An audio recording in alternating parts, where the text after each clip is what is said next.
Welcome, welcome, welcome to the Sports Card Lessons Podcast with me, your host, Ken. I'm a retired teacher documenting my hobby journey here on the pod, finding teachable moments to share with all of you along the way. Don't forget to hit me up on social media on Instagram at sportscard_lessons. Hit the follow button. And you can also find me on YouTube by searching Sports Card Lessons. If you like what you hear, please like, subscribe, and most importantly, tell a friend and spread the word. How is everyone doing today? So, last weekend was supposed to be a quiet weekend, no shows, right? It seemed like it was going show after show, weekend after weekend. It was going to be a quiet weekend. And I ended up making my biggest hobby deal to date. And I'm going to get into that a little bit later on the deal of the week. But yeah, it was nothing but quiet, and of course, not having a show. Had lots of things planned. Even had an all day graduation to be at on Sunday, so Saturday was just a huge day for me, a hobby day, anyways. And we'll talk about that a little later. First, I just want to put this out here. Uh, I know I make mistakes, and I appreciate, I really do. And this is absolute honesty. I appreciate when you guys just drop me a line and say, hey, the last couple of weeks, a few weeks ago, I referred to national as nationals with using it as a plural. And someone hit me up and said, hey, it's no S, just national. And this last weekend, when I started the episode, I referred to it as Autograph Fest, and I shortened it up. The whole rest of last week's episode, I called it Auto Fest, and thanks for the correction. And what I do, I mean, I'm new to the hobby, and I'm always learning. I mean, that's what this is all about. And if I make mistakes, I appreciate you guys just throwing something out there. This way, I know I learn something new every week, and I try to. I try to learn something, especially in the hobby. I try to learn something new every week. And the other thing, there was a lot of comments on the dollar boxes, doing away with the dollar boxes, and I'm not saying that they're useless, because yes, yes, yes, there is a lot of value in those dollar boxes. I found when I was started the local shows, I did pretty well on those dollar boxes, but I also had a ton of football rookie cards. So I ripped a lot of boxes away, a lot of football, like the Don Russ and stuff like that. So I filled these cards in. So I did sell a lot of those cards. Um, and I'll probably do that again next year. But I guess the point I'm trying to make, when I'm at these larger shows like Autograph Fest, when I'm set up with people like Jay from Mojo Sports, Tyler from Santiago Sports, Rob, Sports Card Therapist, Nick from the Slab Exchange, Sharon from Black Jaded Wolf. It's an opportunity for me as a teacher to become a student. I observe everything they're doing. I want to see what makes them successful. I want to see what brings all the people to their table. And one of the things I find with all these people I just listed, they don't have all these extra boxes. They just have cases, and it's full of fire, and people are coming to look, and they know that. They know these people. They come show after show, and they know when they show up and they see them at a show, they know when they get to their case it's going to be full of fire. And that's kind of the lane I want to be in. I have this great opportunity, for being so young in the hobby, to be able to set up and rub elbows with all these people. I love to be able just to observe them, see what makes them successful, and take those pieces of what makes them successful and get it to work for me. Figure out how is it going to work for me? How am I going to become successful? What parts of their success can I emulate? And what parts that I can emulate, because certain things that people do, it's about the person, has nothing to do with the table, has nothing to do with the cards. It has to do with the person themselves. So those are the things that I try to observe even more, to see what makes that person successful, what draws people to that person. Is it something on their table, or is it the person themselves? So if it's the person themselves, I can't take that away, but I can observe it and see what makes them stand out, right? But as far as their table and what they're doing and what their kind of business practice is, I can emulate that. I can work from that. I can learn from that. And moving forward, that's if I'm going to be with these people, I want to be able to be right in there. I want people to come and show up and see, want to come see me, want to come see, sports card lessons and say, hey, this guy's got fire in his case, and I want to get there early to get an opportunity to buy some of that. So that's kind of where I want to be. So I'm not necessarily. I just want you to know I'm not poo-pooing the dollar boxes. I know there's a ton of value in that. And I recommend it. I mean, in my earlier shows, I talked about the soup box, and anyone getting started, I think that's just an unbelievable way. If you can get people to stay at your table long enough to be going through this, and you can start talking to them and talking to them, you find out what people are looking for. Like, people show up and they'll start going through, and if you make a conversation, they'll start saying, "Do you have any of this? Do you have any of that?" Sometimes that's good information, sometimes it's not. Right. So early on, a lot of people were asking for UFC cards. They'd come up and I'd say, okay, so UFC. So I invested in UFC. I bought some boxes. I ripped them. I put the UFC in my soup box, but I never sold any. I sold very, very little. And I thought, oh, okay, there was a mistake I learned from that. You know, there's only certain cards in the UFC that people are looking for. But when you get to like a Don Russ, where all those rated rookies, and I had a whole row of rated rookies, I sold a ton of those rated rookies. So yes, there's definitely value in those dollar boxes. It's just not the lane I want to be in at this time. I'm going to say this, that I am still going to have a discount box on my table, and probably one other box, because I noticed um, there was certain wrestling cards. Now I have wrestling cards in my case, and I still do, but there was certain base wrestling cards that people really were really looking for. So I've been really at this time just kind of, going through eBay and Facebook Marketplace and things like that, looking for these cards that I can buy them and put them in my box because there's good value in them. If I can find enough, I'm going to set them up on the table because I know I can sell them. I know people will buy them. So yes, there's definitely value in those boxes. I don't want you to think I'm saying there isn't. Um, I went to a local show this weekend. That's how my Saturday started. I went to a local show. I took some of my stale slabs. I was hoping maybe I could trade up, and it was all football, a little UFC, but it was all football. I was hoping maybe I could trade up or sell some. So I went in there, just as just walking around, seeing some dealers saying, "Hey, are you buying? Are you interested in these?" Um, Couple of things that because I haven't been to a local show in a while. I think it's been 3 months since I've been to a local show. So I went to the local show and there was like no football. I mean, I went from case to case to case, and that's kind of how I work a show. Especially the local shows that are smaller. I will walk around and I will look to see what everybody has. I will listen to see what people are saying to other people. What I just listen and observe, and I'll walk the whole show, and then I'll come back again, and I kind of make a game plan from there. But there was no football. It was mostly baseball.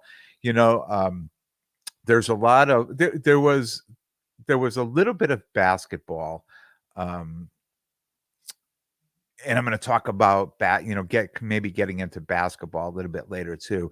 But there was really no football, and I talked to a couple dealers that I knew, and they're like, "Wow, it's weird to see you on the other side of the table." And of course, I have my little backpack, and they're like, You bring cards with you?" And I'm, "Yeah." They're like, "Well, let me look at them." And they went through them, and they're like, "Yeah, really not sure on football right now. I really don't know where football is going right now." So people were kind of holding off on the football. Um, and I really didn't pull them out to somebody I didn't know. I didn't present the cards to somebody I didn't know, because I really got the feel in the room that football really wasn't happening in that room. Even the higher end stuff, there was really no higher end stuff of football in that room. So I really didn't spend a lot of time in the room. But after I left and I was driving home, um, and this really sparks from a conversation that I had a day or two earlier with Rob, sports card therapist, just talking to me about starting to add some basketball to my collection, whether it's my PC or possibly in my cases. And now is the time to buy because the prices are down right now. So I'm really just trying to start to do research on basketball because the only basketball I really ever watched in my life was just the NCAA tournament. I've never really watched NBA basketball. I don't follow the players. I never did. So really, I'm going to come at it from looking just for certain players, right? So give me a list of players, or let me make a list of players who other people. Now I really have to rely on the people who are closest to me in the hobby. Who are the guys to get? Should I be buying, like a LeBron James, somebody who is just, uh, already established, he's already a GOAT, or should I be buying some of these rookies and putting them away? So just trying to figure out what I should be doing and how I should be buying basketball, and just trying to get a lot of information right now, just to make a smart investment. I started this with soccer, so I didn't do much with soccer, but I started with soccer, and I talked about it last couple of episodes that I almost every show I seem to be buying a soccer card of, a well-known that's PSA 10, just to put in my case. I mean, if you look behind me, the whole bottom row, that's all soccer right now, and they're all PSA 10. There's one ungraded card there, but the rest are all PSA 10. And this is what I'm doing, just buying people that I'm hoping that the values will go up. But as I buy the player, or before I buy the player, I research the player, and I have a lot of people close to me that I can rely on and just say, who should I be looking for? Who are the plays? Who are the the chase people, things like that. So this is what I look for. And when I don't go looking for it, but when you're at the show, people are always coming with soccer, and I have my little list, my mental list of who I should be looking for. So when I see these cards come out, I'm like, oh, okay, let me look the comps up on this and see if this is something I can make an investment in. So that's what I've been doing with soccer, and I hope to start doing it with basketball. And one thing I know at the show is that people come to the table, tons of basketball. And to this point, I've been saying, because I'm set up next to my guy Rob, I'd say, oh, he's the basketball guy, and he makes a lot of deals, a lot of basketball deals. He does with these cards, and he continues to tell me there's a lot of value in these basketball cards. And if you look at sales, that the of the top 1% of the cards, the basketball cards are selling much higher than the football cards. So again, another reason why I should probably get into basketball a little bit. Um, One other thing I want to say too, and people ask me about getting started. I get a lot of great emails or messages on Instagram. People who are just starting out. And they ask me a lot of questions, like if you went back, what mistake did you make that you would you could have avoided, and to getting from where I started to here, what did I think was the most I contribute the most success to where I started, to how fast I moved in the hobby, to this podcast and everything. And I really want to say I'm going to stress the importance, and I know this is very difficult, and very few people I see, and that I go out to all these shows that I see this, but what an unbelievable blessing it has been to have a show partner in Rob, being able to uh, travel to these shows, set up together. It's just so great to have a partner to do this with. And when you go, like, we bounce ideas off each other. We're always talking about things, and even like I'm just talking about the basketball. This is just a one conversation we had where he would say, "Hey, you really should start making an investment in some basketball. The prices are right, and if you look at the market and what's selling, and what's selling high." So these just these little things, to be able to go there. Now he knows people, I know people. We bringing these people together. I just think the importance of a show partner has just been probably one of the best things for me, um, because it's almost, to me, it's almost like a hobby hack, right? And you hear people always talk about hobby hacks all the time, but to me, to have um, to have somebody that I can travel with, that I can set up with, that I can trust and rely on and say, "Hey, watch my table," or "I'm gonna go do this," or "I'm gonna go do that," or just even getting to a show and helping to set up and, you bring the stuff in, I'll park the car, that type of thing. I see a lot of people do this by themselves, and I've done shows by myself. I've gone to, shows and I've done them by myself. And I just know it's just a little bit more difficult when you're doing all the work yourself and you've got to watch things and you got to, leave your car out front and move in, all this other stuff. So I don't know. I just think having, if you can figure out how to get a show partner, I see a lot of people that have partners that they just have one table or two, and they're just together at a table. But the way we do it, to separate our stuff and have our own tables, but we still have, I have a vehicle big enough that we can fit everything in, and we can drive to New York, and we can drive to New Jersey, and we can drive to Springfield, that type of thing. I don't know. It just makes it, I think it makes it that much nicer, um, to be able to have a show partner. Uh, so, biggest deal to date, um, that I made on Saturday. Um, so, I talk about my friend Alan from ja.sports.cards, the local card shop here in Hamden, Connecticut. He called me about a deal, he was working on with one of his customers. There were 9 cards with curtain comps around, I'm going to say just under 10K, on the cards. So he called me in. He said, "Hey, look, I'm thinking about doing this. Are you interested in any of these cards? Maybe we could do something together." So, we sat down, we talked a number of times. He had the cards. He didn't have the cards, but he knew what the cards were. We looked the comps up and we went back and forth. And, we're friends from two different backgrounds, but I think we both have a similar business mind. And we kind of came up with the same numbers that we were comfortable with. We kind of knew what an even division of the cards were, and we talked a number of times, and we said, okay, when your customer comes back, it was his customer, he was going to make the deal. Um, this is what we're willing to do, and these cards were absolute bangers. And if you follow me on Instagram, you saw me post some of the cards, or actually the cards, um, last Saturday, after I got the cards. And yeah, I mean, it was a deal that worked out for both of us and that we're happy with. I'm so thankful and appreciative for Alan for just bringing me in on this deal.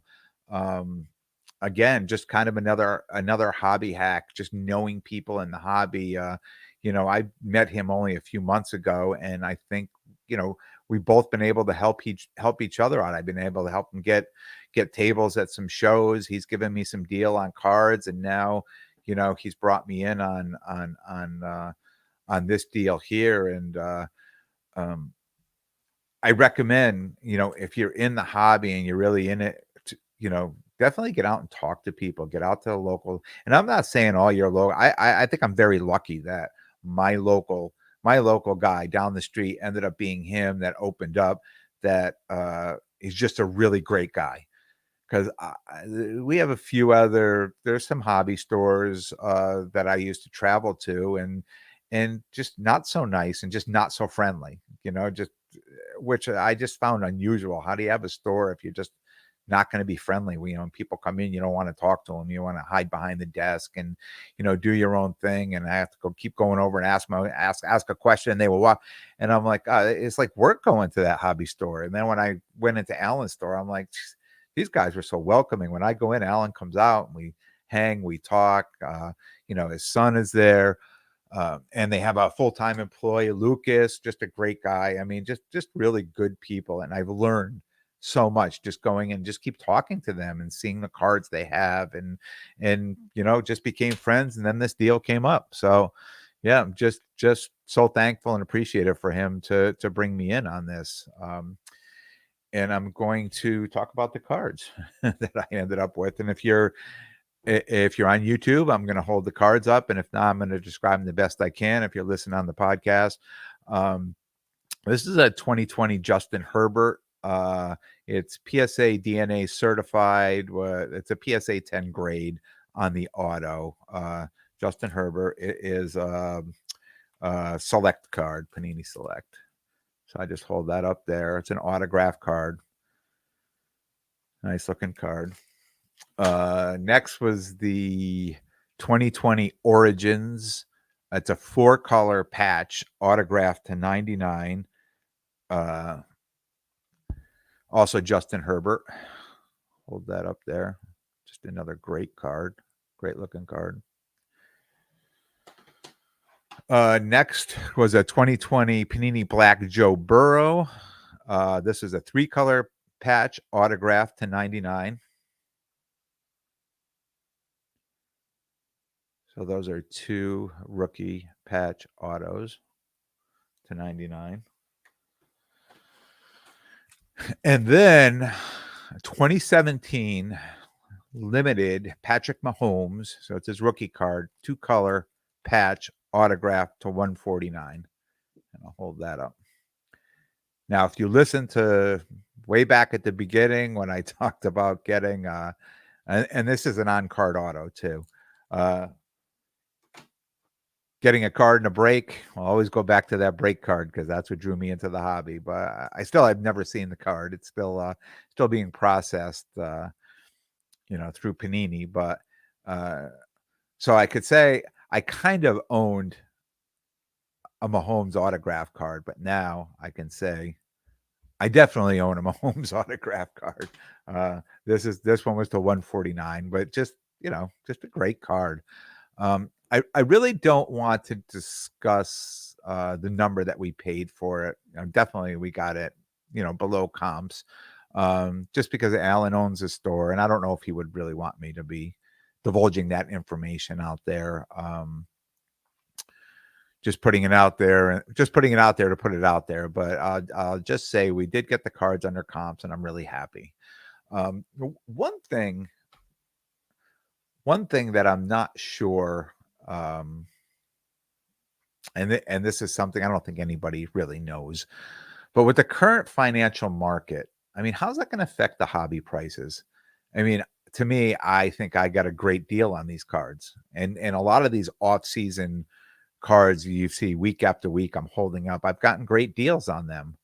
But I say, are they great deals? What will the current lower comps stay low? Will they continue to drop? Will they rise for football season? Will they stay low? I mean, I don't know if these cards are going to become long-term holds or short-term flips.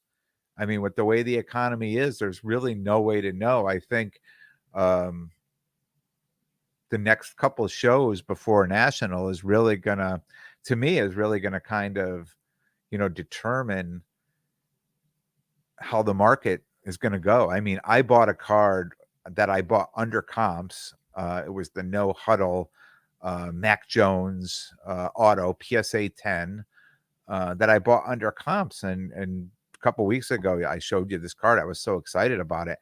That same exact card just sold this morning on eBay for $200 less than I paid for it, and I bought it under comps. So I'm just like, oh man, because I was watching that because I knew it was the same card, and I said I just want to keep an eye on seeing where that's going to go. So I really don't know where these comps are going. I think it's just going to be an interesting time. I think just these next few shows, and because if things are selling for less on eBay, people are going to be expect to sell them for less. But I think a lot of people, if they drop too much, I mean, a lot of people won't be able to sell them. I mean, I think it's just like the stock market, right? I call it strong hands, right? So I mean, the stock market is tanked, and then it tanked so much, and of course, last week, I invested a bunch of money in the market. I'm like, this is just a great time to buy. I mean, everything is down so low, and who knew that a week later it could go down even more.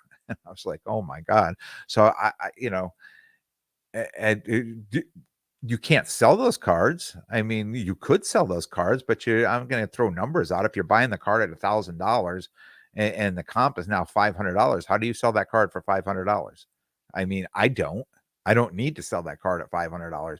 I'll buy another case or build another case and put it on the wall behind me until it rebounds back. So I think it's really going to be interesting. Um, I mean, I've heard people talking from that were at National last year and just talked about, how crazy football was and the prices were way up and things like that. And in my mind, working towards National, I mean, I'm buying a lot of cards that I think a lot of these cards will go with me to build, a solid case for National. Um, but will it be? I mean, will the sales, or will people just look at the current comps and just say, hey, I understand you bought the card for 1,000, but the comp is 500, and that's all I'm paying. I mean, if that's the case, there may be, I may come home with the same amount of cards I go with to National. So it's really going to be interesting, and I think it's going to be something that we're going to learn in this market and the hobby. And I've talked to people who've been in this hobby for a while, and I'm asking the same question to them. They're like, I have no idea. I mean, your guess is as good as mine. We're going to have to wait and see what's going to happen. So uh, I feel that coming into the hobby, that I felt I came in at a right time for me in my life, but maybe not uh if in the market wise, because I know the hobby had been really high for a few years, and now it looks like it's correcting, it's dropping back, much like the stock market. So I guess we're just going to have to wait and see. If I have big deals that I can talk about, because I mean, if there's cards out there that I feel that are going to rebound, the people who are goats and the prices are right, I'm definitely going to make more investments in that, just like I did in the stock market a week ago. So, I mean, that's just my mindset. When things are down, if you've got the money, I mean, people are selling because they need the money. So if people are selling these cards because they need the money, I'm going to be buying these cards, and I don't mind holding them and waiting for the market to get better. And if it doesn't, then it's something I have in my PC that I can say, hey, look what I have back here, and be proud of it. Um, Upcoming shows, the Mohegan show, that's my next show. In fact, um, next week I am going to, for the show, I hope to be doing an interview with Alan from the card store. I am going to be traveling next week, going to visit my daughter and granddaughters. So I hope to have uh, an interview with Alan from the card store, which will give you, I think, just a good perspective. I talk about, being on either side of the table at a card show, and now you just kind of get a look at being on the other side of the counter at your local card shop. Just pick his brain a little bit on why he got into it and what's working for him and what he sees, where he sees these cards in the market going. So hopefully I'll have that for you next week. Then the week after is the Mohegan show. That's a 2-day show. It's June 11th and 12th. And then Springfield, Mass is June 26th. This is the New England Card Show. And I know there's a couple of shows now. I know Laz is he's got a June 11th show, which I won't be able to make because I've already committed to Mohegan. I saw that just came out, and also a July 16th show. So I may or may not be involved in the July 16th, depending on my vacation schedule, but definitely going to be at National in July. So we're going to shut it down here. I want to thank everyone for tuning in. And if you like what you hear, please like, subscribe, tell a friend, spread the word. Until next time, be good to yourselves and everyone around you.